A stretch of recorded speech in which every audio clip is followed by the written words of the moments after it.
সংবাদ যারা বহন করে তাদেরকে আমরা সাংবাদিক বলি। এ অর্থে নবীজি সাংবাদিক ছিলেন।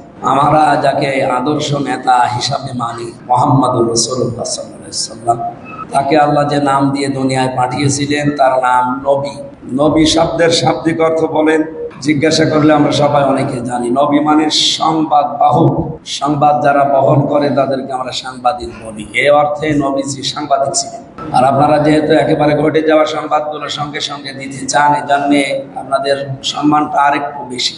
আনিন না বাইল আযীম, কোরআনে কারিমে আছে, আল্লাহ বলেন, হে নবী আপনি ওই মহান সংবাদের কথা মানুষকে জানান। এখানে নাবাইল আযীম মানে ব্রেকিং নিউজ। আমরা টেলিভিশনের নিউজ দিয়ে দেখি ঘটে যাওয়া সংবাদগুলো যাচ্ছে, এটা যারা কভার করে দেয় তাদেরকেই বলা হয় এই নাবাইল আযীম।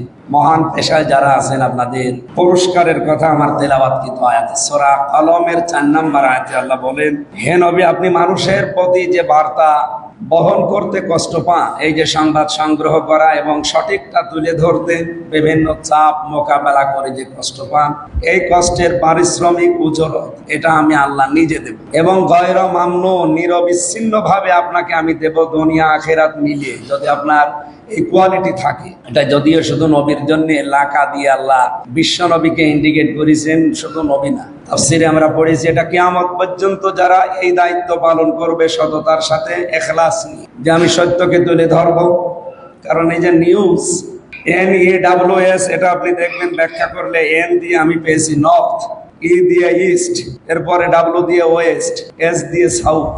আপনি তাম পৃথিবীর চারিদিকে তাকিয়ে দেখেন, এর ভেতরে আর কিছু বাকি নেই, সবগুলো এর ভেতরে এসে গেছে। সুতরাং আপনাদের সারা পৃথিবীর সব সংবাদকে একত্রিত করার জন্য বিশ্বনবীকে যেহেতু আল্লাহ দুনিয়ায় নবী করে পাঠিয়েছিলেন, সাংবাদিক করে পাঠিয়েছিলেন, সে মহান পেশা যারা গ্রহণ করেছেন, আল্লাহ আপনাদের জন্য লা আজরান গায়রা মামনুন, অবশ্যই নির্বিচ্ছিন্ন পুরস্কারের ব্যবস্থা করবেন। আমাকে যেহেতু